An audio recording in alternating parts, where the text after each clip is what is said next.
Okay, Shalom. I want to start off by giving all praises.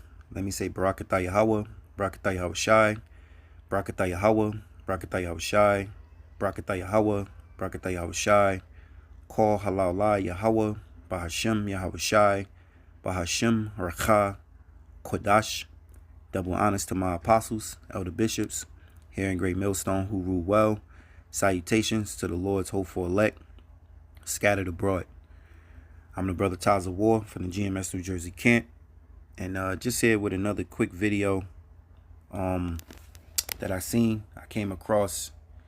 This video is about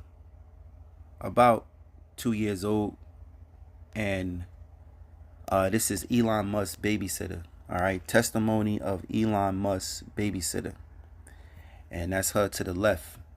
Now, if she's telling the truth, I wouldn't put it past it, because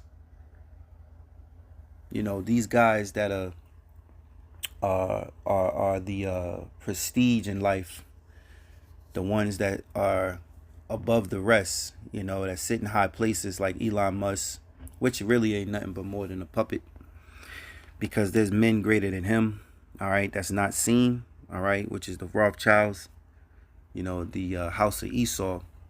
But these guys are set up from the very beginning, just like a president. A president is selected, not elected. All right. They groom these men when they're young to play a part in this agenda that they have and pushing this NWO. All right. The goal for the elite is to turn everybody into a transhuman, and for you to take the micro C-hip, which is the MOTB, the mark of the beast. All right. So, yeah, it's a stage. And, if she's not lying, I don't know. But from her information and what she's saying about him, that she was his nanny, she took care of him for a moment of time when she was young, and some things he did, which I want to play. This guy's something so-called special on the left-hand side, and that's why it makes sense why he's the face of the Neuralink, the brain chip, because he's heavy on the left-hand side, to push in, this wicked agenda. So, I'm going to play a little bit. I don't know what stamps. I know the timestamp that I want to play when she mentioned about him, opening up some sort of portal in the room. And then I want to read to you also something that came to my mind, yesterday's lesson that came to my mind about this when I talked about this video. I want to play that. I want to read that, so without further ado, let's play this video. And she was at my birth. And my mother on her deathbed was putting some of this together, because my mother, her whole life, so my mom was a hustler, like J-Lo in the Hustle movie. My mom was a hustler who climbed that evil rank, but her whole life, she wasn't down with plotting the end of the world. She was bad, but that's where she drew the line. She said May Musk was at my birth very soon thereafter at the Kaiser Hospital in San Francisco, and May Musk named me Rosemary. My mother on her deathbed realized that May Musk named you. May Musk named me Rose Phillip, Queen Elizabeth. Please. Yeah. Please, the story, I'm a grown-up now, and I'm not buying it. And my brain is integrating, and praise the Lord, and I'm healing, and things are integrating. And now the memories, I remember this story doesn't line up with that. So let me just explain that to the audience. When many children growing up in the system, and most of our audience is keen to this, but there's some new people to the channel. When you grow up in this beast system, as she calls it, or the Brotherhood is the proper name, a lot of your memories, your brain is actually fractionized. They compartmentalize your brain. It's a MK Ultra is what a lot of people refer to it, but there's actually more distinctive programming depending on the giftings of the child and the different things. So what happens to survivors who come out of this is, after about 20 years of being free from it, your mind starts putting together the... Okay. Okay, so I want to charm on that, which is going to go into my next subject, or not subject, excuse me, which is going to take me to the article that I want to read, which is this here, which is from the master's plan of the Illuminati Rothschild. And this is something Apostle Gabar went through a while back. You know, he went through this, brought this out. You know, so if you brothers don't know, I advise you to, you know, look this up for yourself, and read it all over. You know, read over it. You know, it's just information as well. But like what he said, right, pertains to this, which I'm going to read in a minute. But how they break down it says, can you elaborate further on how the ritual abuse system is formed and how it works? So the ritual abuse system is basically what he was talking about that happened to these type of people who get captured as a young child and then brought into this, like they call it, the beast system. He said the rightful name of it is the brotherhood, right? Sisterhood, you know, which all takes you back to that masonry stuff, the brotherhood, the sisterhood, you know. And he said how they fractured their minds, and we're gonna read about that. So let me continue on in the video. Putting together the Okay. I want to go back. So you're growing up. Your mother's a madam. You've met these people. You know about May now in retrospect. But what was it like growing up at that time? What sort of things did you see? And bring me through a little bit of progression in your age as you go on. Okay. So I was approximately 13 years old. I was born in 1965. I was born in San Francisco, California, USA. I was approximately 13 years old, maybe 12, but I think 13. Hooker's Ball, San Francisco, California. For those of you that don't know what that is, it is what it sounds like. It is an illegal, elite, giant. It's a hooker's ball.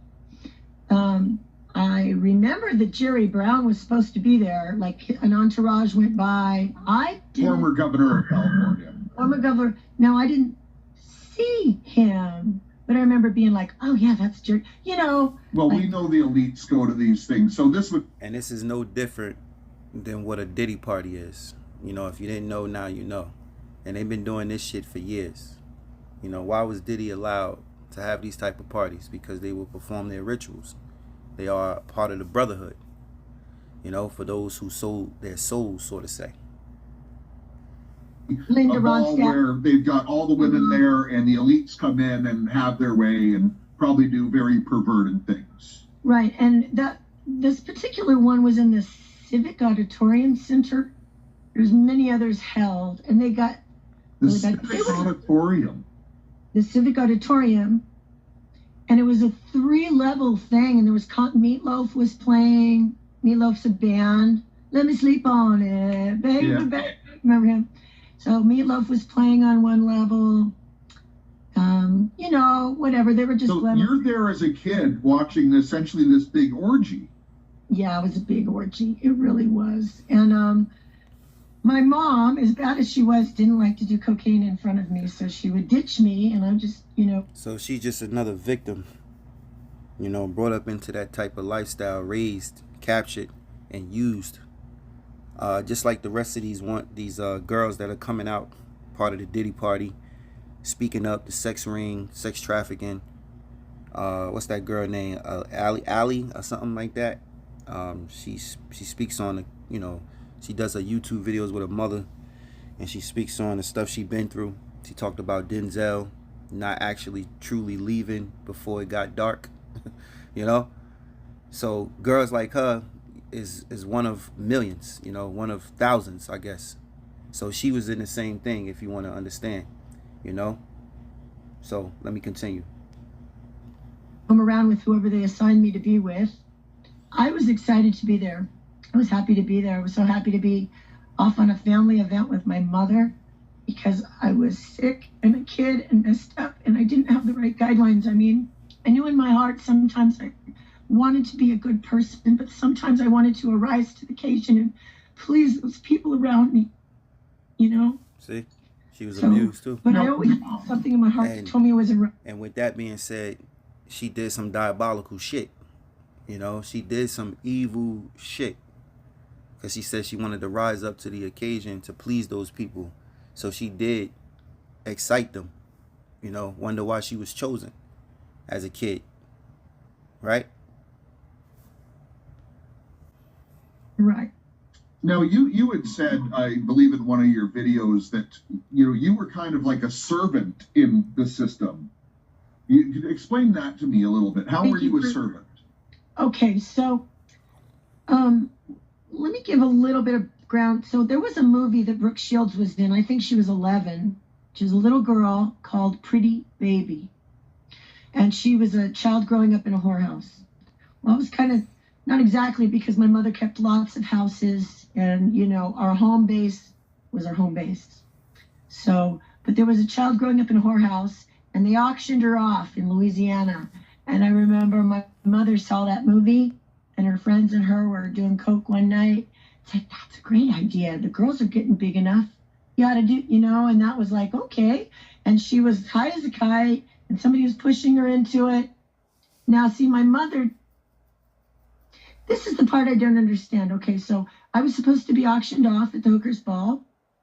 I was scared because one of the girls that worked for my mom, Eleanor, I have a gorgeous picture of her riding white horses in front of the pyramids saying, come, Mary, we'll find you a sheik. I was like, as a little girl, I was like, no, I'm scared. I don't want to go. But I remember somebody saying I could get chopped up. Somebody said, no, Claire, don't. They might go to somebody, and those Muslim guys, they're really rough with girls. The Zodiac killer was out. He was chopping up girls. See? So, And see, it just show you that all these high prestige men from different nations participate. This is what they do in Hollywood, or above Hollywood, or Hollywood, you call it.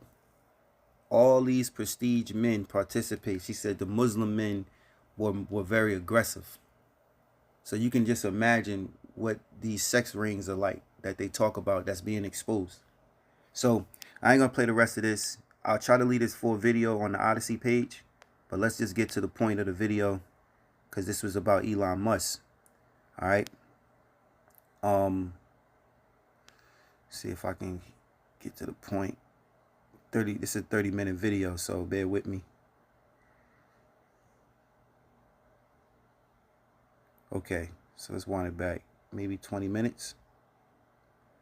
Start there. Like that happy, but it was wicked. And he said, call me Moon. I said, Moon, come play with my friends. He's so excited. I'm gonna wind it back a little. Just gonna wind it back a little bit more. Why is she doing that? And they said she's creating prisoner armies, which is not something I could ever fit in a sentence in my life. And I said, why is she doing that? And they said she's buying future chaos, creating prisoner armies. And that seems to be playing out right now. Right. And the lady in California. And the lady that's telling me all this, she is the grandmother of the center. Which, I didn't play it. We didn't hear the full conversation of what she's talking about, prisoner armies, but Elon Musk was a part of that, so-called, according to what she's saying, because he was a child and they raised him up so that he can be in the position that he's in today. So let's continue. And now, and she's the mother of the prisoner armies. And so now we're what, 3-4 generations? We're a few generations into those prisoner. They're having babies on the system. They're having they got the prisoner, the shot callers in the prison. They go out, they run the drugs. So I saw a Rogan show where he talked about the Charlie Manson CIA connection, and now I realize there's documentation. So this is panning out. Let's go back to that time when you were babysitting him, and tell me what happened there. Okay, I got to get a battery. I was babysitting him, and May had a lot of ancient artifacts and stuff. He didn't have any normal toys, and he got into his mother's trunk. I always called it her African trunk because she told me she's from Africa, and there was these little rock statues in there, like little, action figures. And he would set him up in a certain way, like a little Stonehenge on his bed, and his room was dark. It's always dark in there. And even though his room faced the street, it was like blackout curtain on that side. Like, so he couldn't see out, and I was the house almost across the street. And he set him up in a certain way. And you know when a little kid's sneaking and you still see that they're sneaking and they're trying to be sneaky and you think it's cute? You know what I mean? They're trying to hide something, but you know they keep a cookie. It's kind of being like that happy, but it was wicked. And he said, call me Moon. I said, Moon, come play with my friends. He's so excited. And I knew something weird was going on in there. And there was wind and energy. And I like peeked in the door. I was scared, man. I peeked in the door and something was wrong in there. And it was like there was something happening. I don't know the language to describe it, but like. And how old do you think? How old would he be at this point in time? By the record, he would be 7 or 8. But he was 7 or 8. 2-year-old, like a baby that just learned how to walk. Like, so later I would wonder and doubt myself, is he one of his grandfather's lab experiments? You know, because I go, is he human? I asked my aunt. She's like, I don't know. Those Illuminati. Okay, he opened up something, a portal, a Stargate, whatever. But he was excited, and he was jumping up and down. And so he was able to open up a Stargate in his room. Whatever you want to call it. It was a different dimension. Yeah, a portal. Well, portal would be the actual name. And I've been so embarrassed to say it out loud that everybody would laugh at me or lock me up. You know, I only told my aunt. So tell me what happened. Something's not right. Something's scary in that room. Describe what you see and what happens. I went to the edge of the doorway and I peeked in there, and I was afraid just to peek. And there was something happening in there, like a sci-fi movie. And there was something, he set him up like a little Stonehenge on his bed, and he was tiny, like I told you, so tiny. And he was jumping up and down, and he was saying, Moon, come play with my friends. Okay, that right there says he knew exactly what he was doing. It wasn't like he accidentally opened a portal and didn't know what he had friends. So I peeked in there, and I was so scared. I'm embarrassed to tell this. It's so ridiculously weird. And he was being lifted, and he was starting to go. He was being lifted, and like he was being lifted, and being sucked in. I know this sounds ridiculous, but my aunt told me, don't let nothing happen to that effing little kid. And normally I would never let anything happen to a child that was watching. I would run between them and a pit bull. And I said, the way she said it, I said, why? And she goes, he's going to rule the world someday. And I'm like, what? Him? What do you mean? Why? And she said, don't you know nothing? They're the Illuminati. She would always do that to me. But she'd say, don't let nothing happen to him. He's going to rule the world someday. And I was like, that kid? You know, so I grabbed his little arm and I got sucked in. I got sucked into, it's like we went up and then we went down, and it was dark in there, but it was glowing. And I can only tell you that when I remember my peripheral vision, because I was afraid to look at it, because when you're a little kid and you look at the cartoons and there's a bad boogeyman in the Scooby-Doo and you see its glowing eyes, it's like, don't look at its eyes, he'll get you. And I remember that whole, oh, if you don't look at their eyes, they can't get you.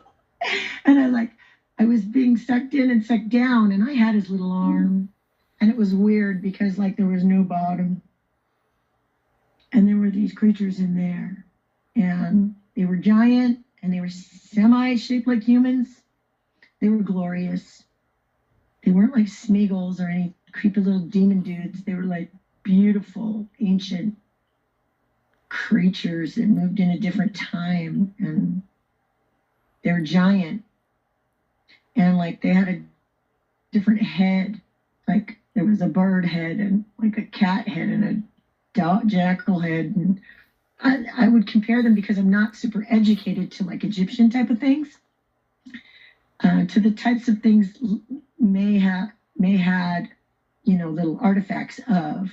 I'm not from that region, but well, this also describes angels and devils in the book of Revelation. With multiple heads. All right, so you heard it. I'm gonna play a little bit more as well, but she's describing these Egyptian gods that she saw. In all reality, is just demons. So let me continue.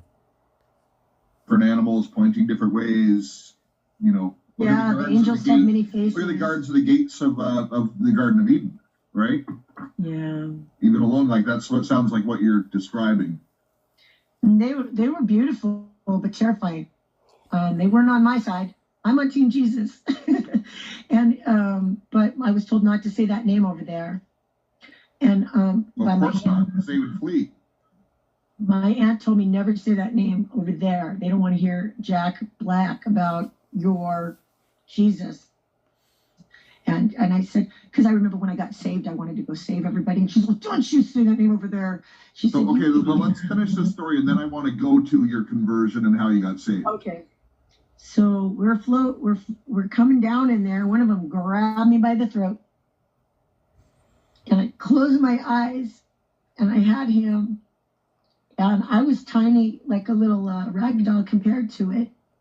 And it was holding me up like that. And I cried out.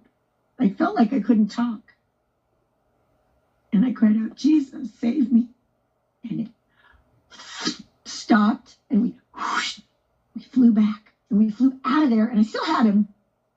I had his little arm.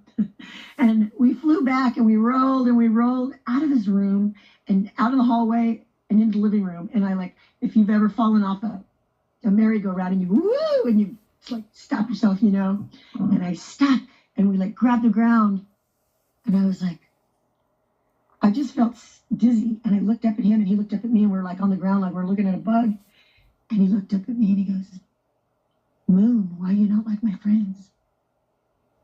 And I was looking at him, what the hell do I say? Excuse me. I was that's probably appropriate, considering what you... Yeah, so you heard it, right? Now, she just reminded me of something in the beginning of the video, which I didn't play. She said when she first encountered, not the beginning of the video, but when she first started talking about Elon Musk as a child and he was brought to her, she said when she looked at him, he had all black in his eyes. So, with that being said, you heard all that. It's a testimony. Whether it's true or not, I don't know. But it's just information, right? So let's read this. All right. This is from the master plan of the Illuminati Rothschild. Ron Patton interviews Marion Knox. Right? So let's read this part. It says, can you elaborate further on how ritual abuse system is formed and how it works? This is Ron Patton. Marion Knox says, well, as I began to work with more survivors, I gathered more details and was able to kind of form a victim's profile. So as I mentioned before, they take a child at a promptly 3 years of age and make the child fast for several days. Force the child to witness human sacrifices and participate in a cannibalistic communion service. In some instance, they physically abuse the child and they place he or she in a cage or coffin to further the trauma. The child is sometimes drawn in a baptismal ceremony and brought back to life. In the process of all this blasphemy, the child's mind is reversed or shattered into multiplicity. The act of sodomy is also performed to open up the victim's third eye, which is supposed to enhance psychic ability. During this viral act, a demonic system called Legion is installed. In the King James Bible, Legion is referred to as an unclean spirit. This is systematically done to have complete control over the child, like creating a programmed robot. So, like he said, when he went back and talked about children and her and even Elon, she said, basically Elon was on record like 7 or 8, but he was like a newborn child, like just learning how to walk. So ain't no telling what diabolical shit they did with him. You know, so I just wanted to bring that out. Quick video. Hopefully it's quick. I know it's probably might be a little long, but I thought to do a lesson on that. Bring it out and bring out one precept. One precept that come to mind.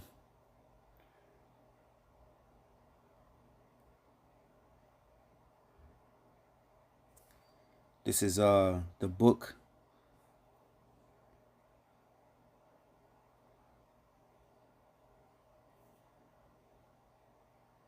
This is the book of Psalms, chapter 58, verse 3. It says, "The wicked are estranged from the womb. They go astray as soon as they be born, speaking lies.